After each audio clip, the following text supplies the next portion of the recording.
പതിനെട്ടാം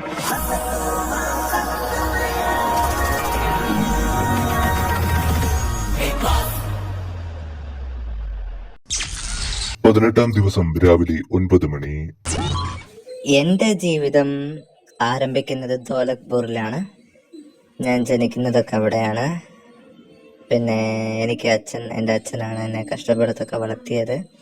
പിന്നെ ഞാനൊരു ഷോയിലൂടെ വരികയും പിന്നെ കുറേ പേര് അറിയുന്നൊരു വ്യക്തിയായി മാറി.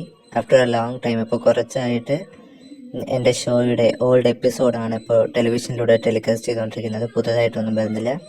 സോ ആഫ്റ്റർ എ ലോങ് ടൈമിന് ശേഷമാണ് ബിഗ് ബോസ് എന്നിങ്ങനെ ഒരു സ്റ്റേജ് എനിക്ക് കിട്ടിയിരിക്കുന്നത്. സോ ഇതൊക്കെയാണ് എൻ്റെ ലൈഫ് സ്റ്റോറി. എൻ്റെ ലൈഫിൽ പ്രത്യേകിച്ച് ഒന്നും എനിക്ക് പറയാനില്ല. അതുകൊണ്ടാണ്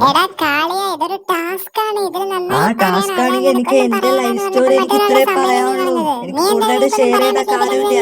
അതെന്റെ ഇഷ്ടമല്ലേ? നിന്റെ ഇഷ്ടമാണോ? അതെന്റെ ഇഷ്ടം. ഒന്ന് പോടാ.